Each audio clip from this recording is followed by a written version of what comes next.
Currently creative segment ಅಲ್ಲಿ ತುಂಬಾ demand ಅಲ್ಲಿರುವಂತಹ ಬೇಡಿಕೆಯಲ್ಲಿರುವಂತಹ ಕ್ಯಾರಿಯರ್ ಅಪರ್ಚುನಿಟೀಸ್ಗಳಲ್ಲಿ ಒಂದಾಗಿರುವಂತದ್ದು ಗ್ರಾಫಿಕ್ ಡಿಸೈನಿಂಗ್ ಮತ್ತೆ ವಿಡಿಯೋ ಎಡಿಟಿಂಗ್. ಬಟ್ ಇವಾಗ ತುಂಬಾ ಜನರಿಗೆ ಈ ಒಂದು ಸೆಗ್ಮೆಂಟ್ ಅಲ್ಲಿ ಹೋಗ್ಬೇಕಂತಿದೆ, ಆದ್ರೆ ಯಾವ್ದನ್ನ ಕಲಿಬೇಕು ಅನ್ನುವಂತ ಒಂದು ಕನ್ಫ್ಯೂಷನ್ ಇದೆ. ಸೊ ಗ್ರಾಫಿಕ್ ಡಿಸೈನಿಂಗ್ ಕಲಿಬೇಕಾ ಆರ್ ಎಲ್ಸ್ ವಿಡಿಯೋ ಎಡಿಟಿಂಗ್ ಅನ್ನು ಚೂಸ್ ಮಾಡಬೇಕಾ ಅನ್ನುವಂತ ಒಂದು ಕನ್ಫ್ಯೂಷನ್ ಇದೆ. ಸೊ ಈ ಒಂದು ವಿಡಿಯೋದಲ್ಲಿ ಗ್ರಾಫಿಕ್ ಡಿಸೈನಿಂಗ್ ಮತ್ತೆ ವಿಡಿಯೋ ಎಡಿಟಿಂಗ್ ಇದಕ್ಕೆ ಇರುವಂತಹ ಡಿಫ್ರೆನ್ಸ್ ಏನು, ಯಾರು ಯಾವ ಕೋರ್ಸ್ ಚೂಸ್ ಮಾಡಬೇಕು, ಇದರ ಬಗ್ಗೆ ಒಂದು ಡಿಟೇಲ್ ಆದ ಒಂದು ಇನ್ಫಾರ್ಮೇಶನ್ಸ್ ನ ಈ ವಿಡಿಯೋದಲ್ಲಿ ಪ್ರೊವೈಡ್ ಮಾಡ್ತೇನೆ. ಸೊ ಈ ಒಂದು ವಿಡಿಯೋನ ನೋಡಿದ ನಂತರ ನಿಮ್ಗೊಂದು ಕ್ಲಾರಿಟಿ ಸಿಗ್ಬೋದು, ಸೊ ಯಾರು ಯಾವ್ದನ್ನ ಚೂಸ್ ಮಾಡಬೇಕು ಅನ್ನುವಂಥದ್ದು.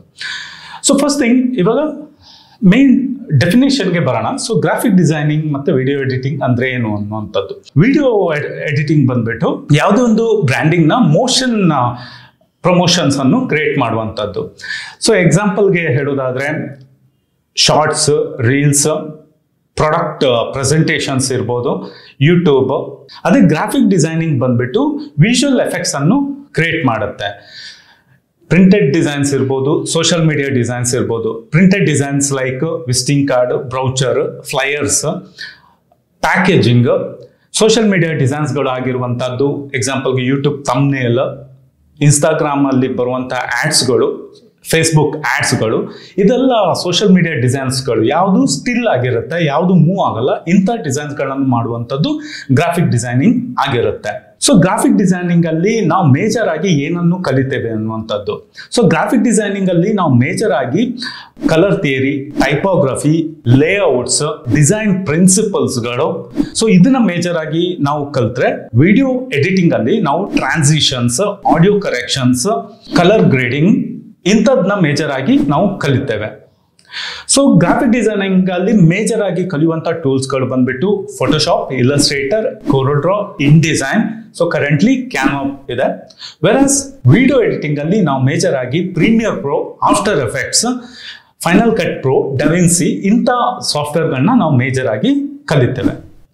ಸೊ ಗ್ರಾಫಿಕ್ ಡಿಸೈನಿಂಗ್ ಅನ್ನು ಮೇಜರ್ ಆಗಿ ಅಡ್ವರ್ಟೈಸ್ಮೆಂಟ್ ಅಲ್ಲಿ ಯೂಸ್ ಮಾಡ್ತಾರೆ, ಬ್ರ್ಯಾಂಡ್ ಪ್ರಮೋಷನ್ಸ್ಗಳಲ್ಲಿ ಯೂಸ್ ಮಾಡ್ತಾರೆ, ಪ್ರಿಂಟಿಂಗ್ ಸೆಗ್ಮೆಂಟ್ಸ್ಗಳು, ಪ್ರಾಡಕ್ಟ್ ಪ್ಯಾಕೇಜಿಂಗ್, ಸೋಷಿಯಲ್ ಮೀಡಿಯಾ ಪೋಸ್ಟ್ಗಳ ಡಿಸೈನ್ಸ್ಗಳಲ್ಲಿ ಮೇಜರ್ ಆಗಿ ಯೂಸ್ ಮಾಡಿದ್ರೆ, ವಿಡಿಯೋ ಎಡಿಟಿಂಗ್ ವಿಡಿಯೋಸ್ಗಳನ್ನ ಮೇಜರ್ ಆಗಿ medias, commercials, advertisement, digital marketing ಏಜೆನ್ಸೀಸ್ಗಳು, ಶಾರ್ಟ್ ಮೂವೀಸ್, ಲಾಂಗ್ ಫಾರ್ಮೆಟ್ ಮೂವೀಸ್ಗಳು, ಯೂಟ್ಯೂಬ್ ಇಲ್ಲಿ ಮೇಜರ್ ಆಗಿ ಯೂಸ್ ಆಗುತ್ತೆ. ಸೊ ಗ್ರಾಫಿಕ್ ಡಿಸೈನಿಂಗ್ ಅನ್ನು ಕಲ್ತ ಮೇಲೆ ನೀವು ಮೇಜರ್ ಆಗಿ media, digital marketing agencies, advertisement, website ಮತ್ತೆ ಆಪ್ ಡೆವಲಪ್ಮೆಂಟ್ ಆಗಿರುವಂತಹ UI UX ಸೆಗ್ಮೆಂಟ್ ಅಲ್ಲಿ ನೀವು ವರ್ಕ್ ಮಾಡ್ಬೋದು.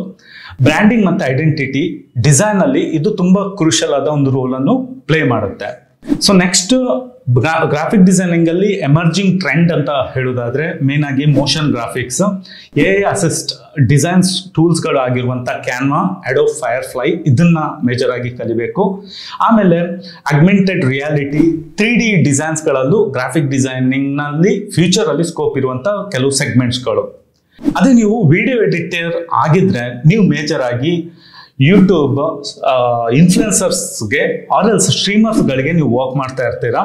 ಅದೇ ರೀತಿ OTT ಪ್ಲಾಟ್ಫಾರ್ಮ್ಸ್ಗಳು ಆಗಿರುವಂತಹ Netflix, Amazon prime, Jio star ಇಂಥ OTT ಪ್ಲಾಟ್ಫಾರ್ಮ್ಸ್ಗಳಿಗೆ ವರ್ಕ್ ಮಾಡುವಂಥ ಒಂದು ಅಪರ್ಚುನಿಟಿ ನಿಮಗೆ ಸಿಗುತ್ತೆ. ಕಾರ್ಪೊರೇಟ್ ವಿಡಿಯೋಸ್ಗಳನ್ನು ಎಡಿಟ್ ಮಾಡುವಂಥದ್ದು, ಪ್ರಾಡಕ್ಟ್ ಡೆಮೋಸ್ಗಳನ್ನ ಕ್ರಿಯೇಟ್ ಮಾಡುವಂಥದ್ದು, ಟ್ರೈನಿಂಗ್ ಕಂಟೆಂಟ್ಸ್ಗಳನ್ನ ಕ್ರಿಯೇಟ್ ಮಾಡುವಂಥದ್ದು, ಎಜುಕೇಷನ್ ಕೋರ್ಸಸ್ಗಳನ್ನ ಕ್ರಿಯೇಟ್ ಮಾಡುವಂಥದ್ದು, ಎಡಿಟ್ ಮಾಡುವಂಥದ್ದು.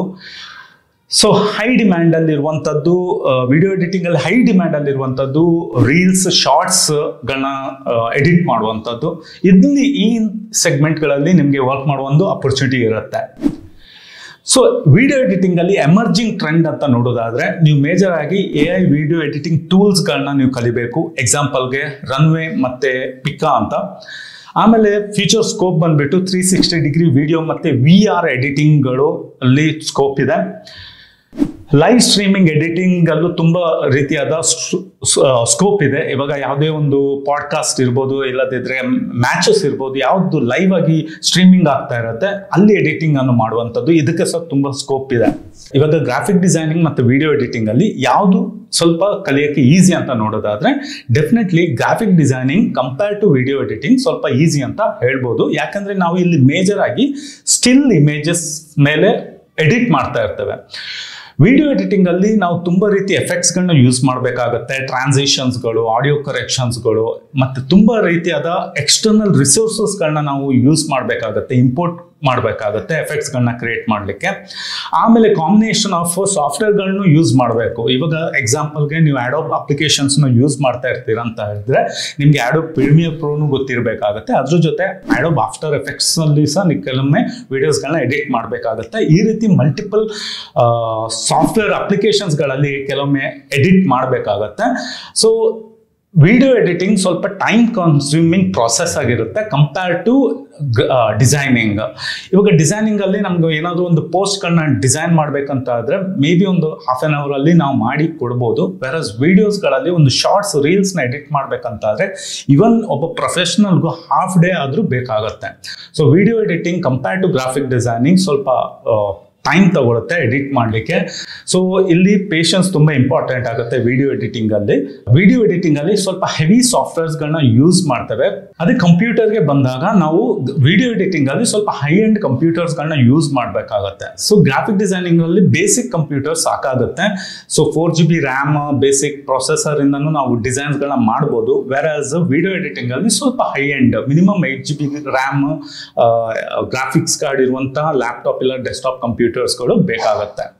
ಸೊ ಫೈನಲಿ ಸ್ಯಾಲ್ರಿ ಅಂತ ನೋಡೋದಾದ್ರೆ ಯಾವುದಕ್ಕೆ ಜಾಸ್ತಿ ಸ್ಯಾಲ್ರಿ ಸಿಗುತ್ತೆ ಅನ್ನುವಂಥದ್ದು. ಸೊ ಗ್ರಾಫಿಕ್ ಡಿಸೈನಿಂಗ್ ಅಲ್ಲಿ ಒಬ್ಬ ಫ್ರೆಷರ್ಗೆ ಎವರೇಜ್ ಸ್ಯಾಲ್ರಿ ಬಂದ್ಬಿಟ್ಟು ಕರೆಂಟ್ ಮಾರ್ಕೆಟ್ ಅಲ್ಲಿ 10,000 to 15,000 ಈ ರೀತಿ ಇರುತ್ತೆ.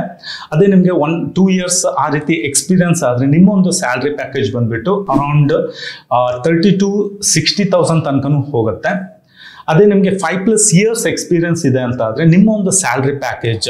ಸೊ ನೀವು ಬರೀ ಗ್ರಾಫಿಕ್ ಡಿಸೈನಿಂಗ್ಗೆ ಸ್ಟಿಕ್ ಆದರೆ ಆಗಲ್ಲ, ನೀವು ಇವನ್ ಅಲ್ಲಿ UI UX ಡಿಸೈನ್ ಸಹ ಕಲಿಬೇಕಾಗುತ್ತೆ. ಈ ರೀತಿ ನೀವು ಹೋಗ್ತಾ ಇದ್ದೀರಾ ಅಂತ ಆದರೆ ನಿಮ್ಗೆ ಒಂದು 5+ years ಎಕ್ಸ್ಪೀರಿಯನ್ಸ್ ಇದೆ ಅಂತ ಆದರೆ ನಿಮ್ಮ ಒಂದು ಸ್ಯಾಲ್ರಿ ಪ್ಯಾಕೇಜ್ 70,000+ ಈ ರೀತಿ ಇರುತ್ತೆ. ವೆರಸ್ ವಿಡಿಯೋ ಎಡಿಟಿಂಗ್ ಅಲ್ಲಿ salary package compare to graphic designing ಒಂದು 5 to 10% ಜಾಸ್ತಿನೇ ಇರುತ್ತೆ ಅಂತ ಹೇಳ್ಬೋದು. ಒಬ್ಬ ಫ್ರೆಷರ್ಗೆ ವಿಡಿಯೋ ಎಡಿಟರ್ಗೆ ಒಬ್ಬ ಫ್ರೆಷರ್ಗೆ 20,000 to 30,000 ಈ ರೀತಿ ಸ್ಯಾಲ್ರಿ ಪ್ಯಾಕೇಜ್ ಇರುತ್ತೆ. ಅದೇ ನೀವು 2 to 5 years ಎಕ್ಸ್ಪೀರಿಯನ್ಸ್ ಇದೆ ಅಂತ ಆದರೆ ನಿಮ್ಮ ಒಂದು ಸ್ಯಾಲ್ರಿ ಪ್ಯಾಕೇಜ್ 40,000 to 80,000 ಆಗೇ ಇರುತ್ತೆ. ಆಮೇಲೆ ನೀವು 5+ years ಎಕ್ಸ್ಪೀರಿಯನ್ಸ್ ಇದೆ, ಒಳ್ಳೆದಾಗಿ ಎಡಿಟಿಂಗ್ನೆಲ್ಲ ಮಾಡ್ತೀರಂತ ಆದರೆ depending on your skill and ನಿಮ್ಮ ಒಂದು ಔಟ್ಪುಟ್ ಇದ್ರ ಬೇಸಿಸ್ ಅಲ್ಲಿ ನಿಮ್ಮ ಒಂದು salary package 1 lakh to 2 lakhs ಈ ರೀತಿ ಇರುತ್ತೆ.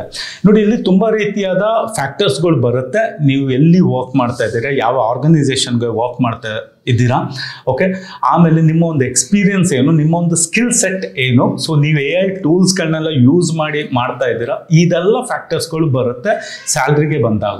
ಓಕೆ, ಆಮೇಲೆ ನಿಮ್ಮ ಒಂದು ಪೋರ್ಟ್ಫೋಲಿಯೋ ಯಾವ ರೀತಿ ಬಿಲ್ಡ್ ಮಾಡಿದ್ದೀರಾ, ಎಷ್ಟು ಸ್ಟ್ರಾಂಗ್ ಪೋರ್ಟ್ಫೋಲಿಯೋ ನಿಮ್ಮಲ್ಲಿ ಇದೆ, ಎಷ್ಟು ಕ್ಲೈಂಟ್ಗೆ ನೀವು ಯಾವ ರೀತಿ ಕ್ಲೈಂಟ್ಗೆ ನೀವು ವರ್ಕ್ ಮಾಡಿದ್ದೀರಿ, ಇದೆಲ್ಲ ಫ್ಯಾಕ್ಟರ್ಸ್ಗಳು ಕನ್ಸಿಡರ್ ಆಗುತ್ತೆ ಸ್ಯಾಲ್ರಿಗೆ ಅಂತ ಬಂದಾಗ. ಬಟ್ ವಿಡಿಯೋ ಎಡಿಟರ್ಸ್ಗಳಿಗೆ ಡೆಫಿನೆಟ್ ಆಗಿ ಗ್ರಾಫಿಕ್ ಡಿಸೈನರ್ಗಿಂತ ಸ್ವಲ್ಪ ಜಾಸ್ತಿ ಸ್ಯಾಲ್ರಿ ಪ್ಯಾಕೇಜ್ ಇರುತ್ತೆ. ಸೊ ಅರೌಂಡ್ 5 to 10% ಮಿನಿಮಮ್ ಜಾಸ್ತಿ ಸ್ಯಾಲ್ರಿ ಪ್ಯಾಕೇಜ್ ಇರುತ್ತೆ. ಇವಾಗ ಗ್ರಾಫಿಕ್ ಡಿಸೈನ್ ಮತ್ತೆ ವಿಡಿಯೋ ಎಡಿಟಿಂಗ್ ಅಲ್ಲಿ ಇರುವಂತಹ ಸಿಮಿಲಾರಿಟೀಸ್ ಬಗ್ಗೆ ನೋಡೋದಾದ್ರೆ ನೋಡಿ, ನೀವು ಇಲ್ಲಿ ಎರಡು ಸೆಗ್ಮೆಂಟ್ ಅಲ್ಲಿ ನೀವು ಜಾಬ್ ಮೇಲೆನೆ ಡಿಪೆಂಡ್ ಆಗ್ಬೇಕಂತಿಲ್ಲ. ನೀವು ಜಾಬ್ ಮಾಡಿಕೊಂಡು ಫ್ರೀಲಾನ್ಸಿಂಗ್ ಮಾಡ್ಬೋದು, ಇಲ್ಲ ಕಂಪ್ಲೀಟ್ಲಿ ಫ್ರೀಲಾನ್ಸಿಂಗ್ ಆಗಿ ಎರಡರಲ್ಲೂ ನೀವು ವರ್ಕ್ ಮಾಡ್ಬೋದು ಆಗಿದೆ. ಆಮೇಲೆ ಎರಡು ಕ್ರಿಯೇಟಿವ್ ಸೆಗ್ಮೆಂಟ್ ಆಗಿದೆ. ಸೊ ಸಪೋಸ್ ನೀವು ಇವಾಗ ಗ್ರಾಫಿಕ್ ಡಿಸೈನಿಂಗ್ ಕಲ್ತಿದ್ದೀರಾ ಅಂತ ಆದ್ರೆ ನೀವು ಡೆಫಿನೆಟ್ ಆಗಿ ವಿಡಿಯೋ ಎಡಿಟಿಂಗ್ ಅನ್ನು ಕಲಿಬಹುದು. ಸೊ ಜಾಸ್ತಿ ನಿಮಗೆ ಕಷ್ಟ ಆಗಲ್ಲ. ಇಲ್ಲ ನೀವು ಫಸ್ಟ್ ವಿಡಿಯೋ ಎಡಿಟಿಂಗ್ ಕಲ್ತಿದ್ದೀರಾ ಅಂತ ಆದ್ರೆ ನೀವು ಗ್ರಾಫಿಕ್ ಡಿಸೈನಿಂಗ್ ಅನ್ನು ಕಲಿಬಹುದು. ಸೊ ಇಲ್ಲಿ ನೀವು ಕಂಪ್ಲೀಟ್ಲಿ ಕ್ರಿಯೇಟಿವ್ ಅಪ್ಲಿಕೇಶನ್ ಅಲ್ಲಿ ವರ್ಕ್ ಮಾಡ್ತಾ ಇರೋದ್ರಿಂದ ನೀವು ಒಬ್ಬನನ್ನು ಕಲ್ತ್ರೆ ಇನ್ನೊಂದು ಕಲಿಬಹುದು, ಈಸಿ ಆಗುತ್ತೆ. ಓಕೆ, ಆಮೇಲೆ ಇಲ್ಲಿ ನೀವು graphic designing as well as video editor ಇವರು ಕ್ರಿಯೇಟಿವ್ ಇಂಡಸ್ಟ್ರಿಗೆ ವರ್ಕ್ ಮಾಡ್ತಾ ಇರೋದ್ರಿಂದ ಕೆಲವೊಮ್ಮೆ ನೀವು ಸೇಮ್ ಇಂಡಸ್ಟ್ರಿಗೆ ವರ್ಕ್ ಮಾಡ್ತಾ ಇರ್ತೀರಾ. ಅಡ್ವರ್ಟೈಸ್ಮೆಂಟ್ ಏಜೆನ್ಸೀಸ್ ಇರ್ಬೋದು, ಡಿಜಿಟಲ್ ಮಾರ್ಕೆಟಿಂಗ್ ಏಜೆನ್ಸೀಸ್ ಇರ್ಬೋದು. ಸೊ ಈ ರೀತಿ ವರ್ಕ್ ಮಾಡ್ತಾ ಇರ್ತೀರ. ಸೊ ಫ್ರೆಂಡ್ಸ್, ಇದು ಗ್ರಾಫಿಕ್ ಡಿಸೈನಿಂಗ್ ಮತ್ತು ವಿಡಿಯೋ ಎಡಿಟಿಂಗ್ ಅಲ್ಲಿರುವಂತಹ ಡಿಫ್ರೆನ್ಸ್ಗಳು. ಸೊ ನಾನು ಆದಷ್ಟು ಡೀಟೇಲ್ ಆಗಿ ಡಿಫ್ರೆನ್ಸಸ್ಗಳನ್ನ ಇದರಲ್ಲಿ ಮೆನ್ಷನ್ ಮಾಡಿದ್ದೇವೆ. ನಿಮ್ಗೆ ಇನ್ನೂ ಡೀಟೇಲ್ ಆಗಿ ಏನಾದ್ರು ಇನ್ಫಾರ್ಮೇಶನ್ಸ್ ಬೇಕಿದ್ರೆ ಪ್ಲೀಸ್ ಕಮೆಂಟಲ್ಲಿ ಮೆನ್ಷನ್ ಮಾಡಿ. ನಿಮ್ಗೆ ಈ ವಿಡಿಯೋ ಇಷ್ಟ ಆಗಿದ್ರೆ ಲೈಕ್ ಮಾಡಿ. ಸೊ ಯಾರು ನಮ್ಮ ಚಾನಲನ್ನು ಸಬ್ಸ್ಕ್ರೈಬ್ ಮಾಡಿಲ್ಲ, ಪ್ಲೀಸ್ ಸಬ್ಸ್ಕ್ರೈಬ್ ಮಾಡಿ. Okay friends, in the next video. Take care, bye.